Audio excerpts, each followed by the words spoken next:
we see them, we feel them, we hear them. Like, there was times in that game, because we'd quietened the City crowd so much, actually you can only hear our fans. Mark, are you frustrated that it's another derby game where you feel like your side were so close to getting that first league win over City and it just escapes you again? I don't think that. I think there's a change in this game. I think we're frustrated with the result, but not the performance. I felt that this was a mentality change for our group. They've come off at the end and they're very disappointed that they've not taken the win. Especially in the nature we've conceded the goal. We know Manchester City are good in wide areas, but we get our positioning wrong. So we will fix and address that. But the reality is they've come off that field and not like last year where we might have had to defend for our lives for a big proportion of the game. They've come off actually and felt, no, we want it and we need to win that game. So it's a really great mentality shift. The result is probably the most negative from it, but actually the mentality is only going to serve us well in the future. Yeah, with that mentality as well, does that show because the fact that it was a bit of a defensive error and at points you controlled a lot of the game, the fact that you then haven't gone on to build that lead shows just how far you've come, but also maybe what you still need to work on? 100%. You've summed it up brilliantly. We've still got lots to work on, still got lots to do. And the biggest challenge for me is you have to experience wins, losses, draws together against these in big occasions like this to help your team have your experiences together. The way we play, the style we play. And so we've gathered these experiences over the past season and going into this season. So I think we will continue to address that. We will continue to evolve this team. But I think, honestly, as a coach, it is the most pleasing thing that I see them taking on responsibility, taking on personality, showing their personality. And that's a true Manchester United spirit. So, the worst thing about today is probably the fact that we've not taken 3 points. Thank you. Tom? Have you still got that jumper on? Come on, mate. Sorry about the jumper. No, I like it actually. It's nice. Right at the end of the game in stoppage time, there are a lot of people thinking that perhaps you should have had a penalty. The instant agreement. What did you make of that moment? I honestly haven't seen it. I hear everybody on the bench screaming it. So even when you look back up, because it's tactical view, we can't really see the details. So maybe on screen and the zoomed in technical view, we could probably see that. But in all reality, I'd probably prefer us to get in front of that and finish it anyway.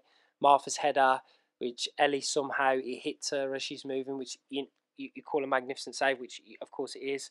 But like, we want to score that, and another day, another inch to the left, and that goes in. So I just think, Tom, honestly, we've shown so much growth in this first part of the year from the experiences we've had last year and coming into here. So it really just sets us up to really focus going into next year and renew that energy, but bring even more. This is a difficult. If you'd have said to me a Manchester United team came to the Etihad in front of all of these fans and actually tried to go and dictate and win the game, we know at times you're going to have to defend. Of course you are. They're a very, very good team. But then we draw the game and we're not happy and we try and dominate for long parts of the game. We adapted Manchester City's style. And that for me is a big indicator of where we're trying to head. You mentioned the supporters there. I assume you meant the home turnout, but actually I wanted to ask you about the away end because we don't see that very often. They sell 3 tiers of away support. It's brilliant. What does that mean to you? They're the best, by the way. Our fans are the best in the country. We will go over at the end and, we probably didn't give them as much energy as we needed because we're disappointed with the result. But actually, we see them, we feel them, we hear them. Like, there was times in that game, because we'd quietened the City crowd so much, actually you can only hear our fans. And that, for me, shows it's a different part of the women's game for me. Like, we've not really experienced that. We only had the one at Arsenal, because we always hear our own home fans, and we always hear our fans when we go away. But in these big stadiums, to hear them all the way throughout is such an exciting kind of feeling as a manager and as a player when you go out there. And I think it's a wonderful sign of our growth of the game. I often get asked what signs of growth of the game. Well, actually, filling an away end is very much a sign of the growth of our game. Thank you, Tom.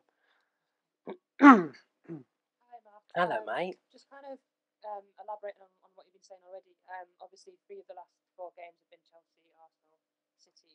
4 points from those 3, 2 of which have away from home in big stadiums. I just wondered kind of how impressed you were with that. Obviously disappointed to get a point today, but how impressive kind of that is for you.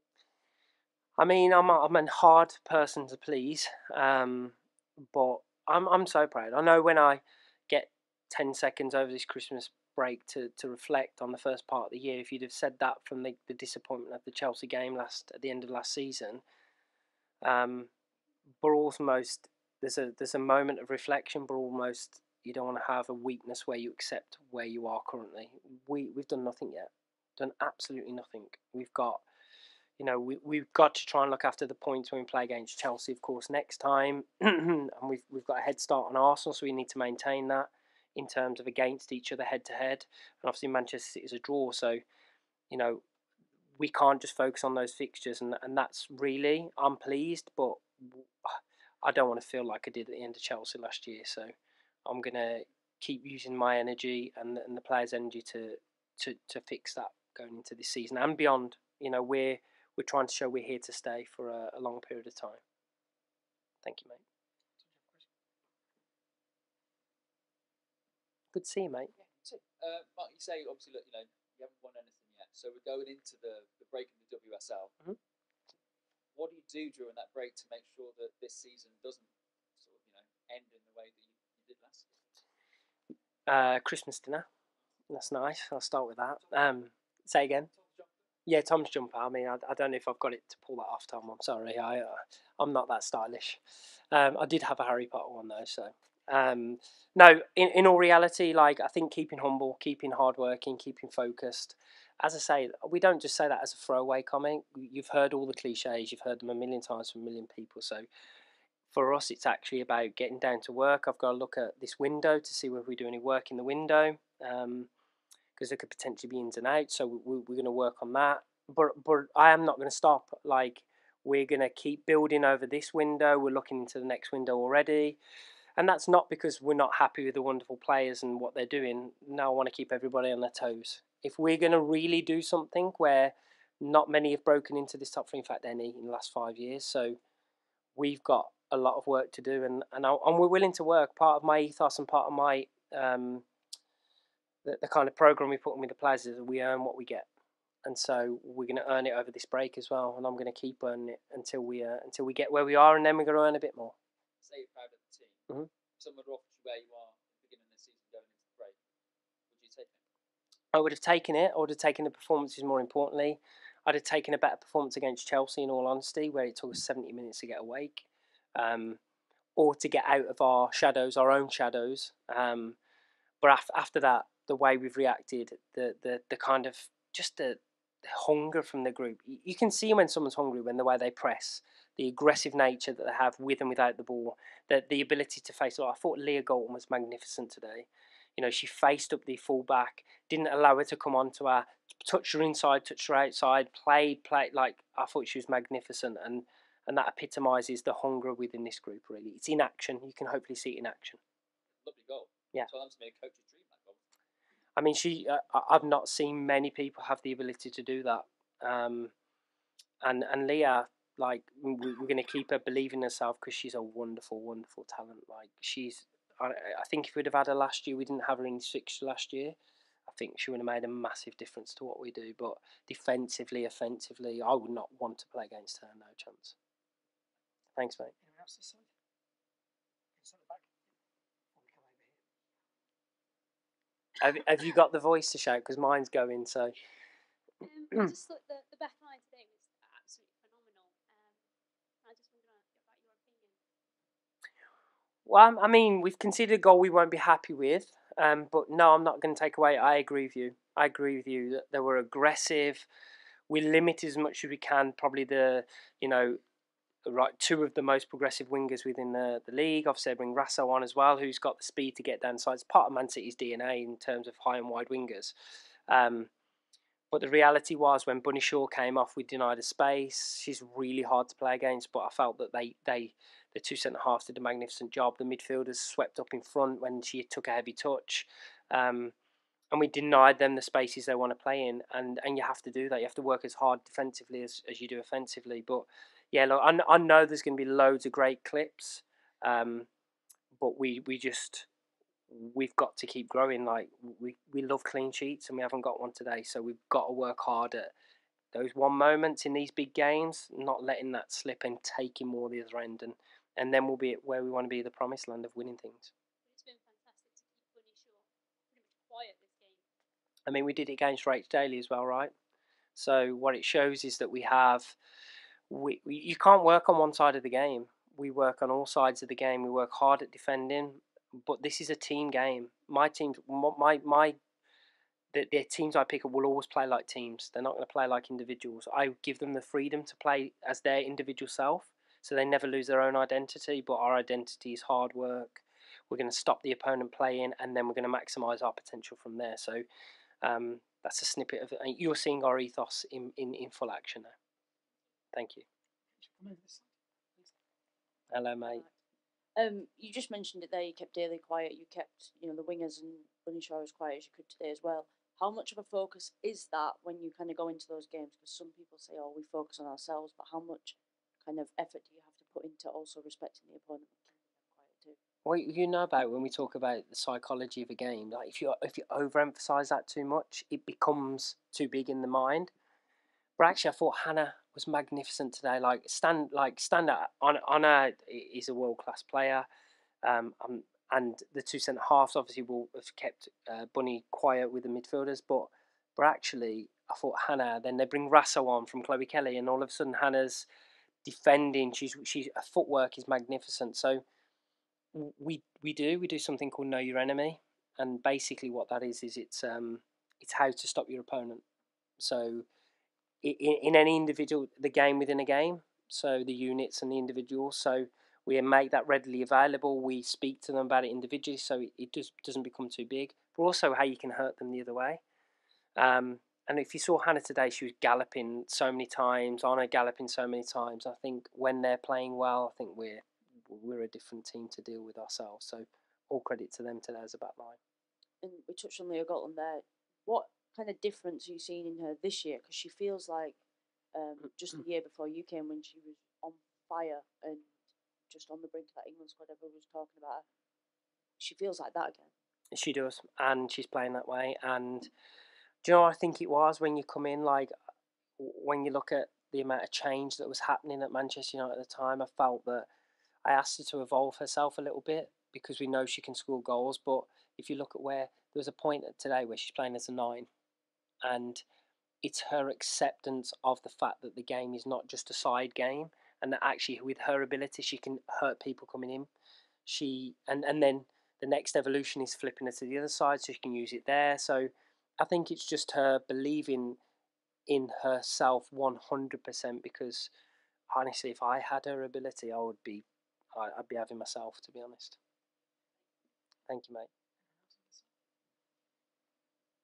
Hi, Mark. Can I just touch on Katie Zellum's performance? Because she had the most tackles in the game, the most entries into the final third, and she maybe flies under the radar a little bit sometimes when it comes to the players who really get the plaudits. But the work that she puts in, she's instrumental to this United team, isn't she? Always. It amazes me. Like you brought it up, it's a really good question.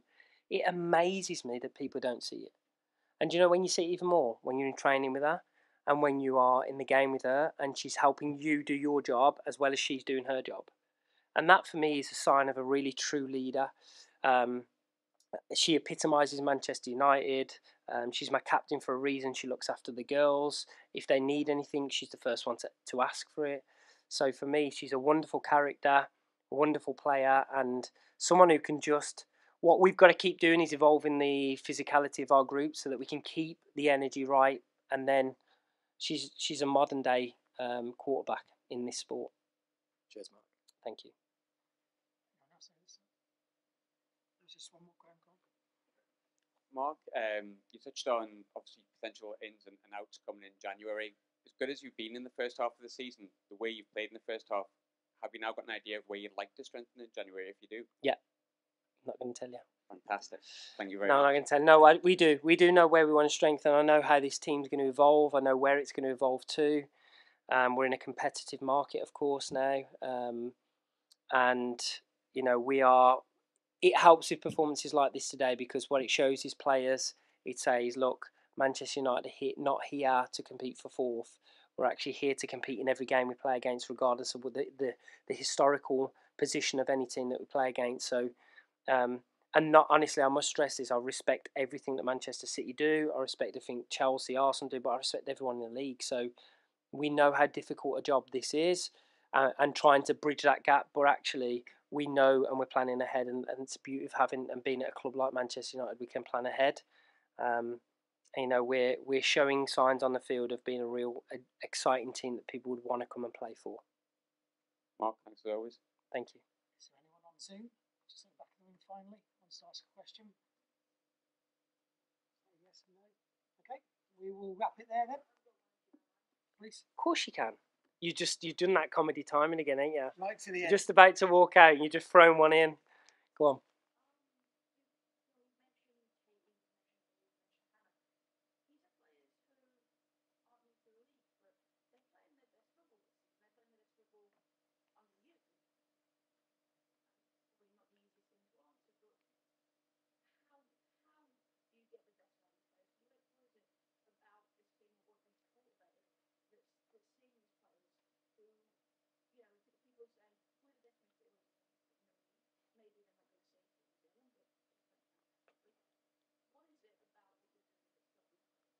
You're going to get me all emotional here, aren't you? You're going to get me. You've asked a deep question there. It's a great ending. I would hope they would say that I allow them to be themselves. That I'm a big believer in people, and I'm a big believer in that we give people an opportunity. Hopefully you see that when I'm like this whenever you see me in training or whether I'm actually just a personal person who cares about people. And that gets you a long way, I think, because if I can open the mind of the individual and allow them to be safe but vulnerable, I think it allows them in a moment just to actually accept the skill set, wonderful skill sets they have. And then for me, it's about then developing that, knowing when to put barriers in a way that they've got to psychologically jump. And I think, honestly, since I've become a head coach, I think I am actually changing more into management than head coaching. I think that's the way the game's evolving. But yeah, I just think tuning into the individual's needs. I think paying attention, listening. We can all rule with an iron fist. It's easy, right? But then you never give the person an opportunity to grow because you're always telling them where they must be and what they must do. And hopefully you'll see my style come across more abundantly in coaching styles going forwards, because who are we to limit the opportunities of the people in front of us? Give them the platform and help them to build something special. Thanks for the question, though, mate.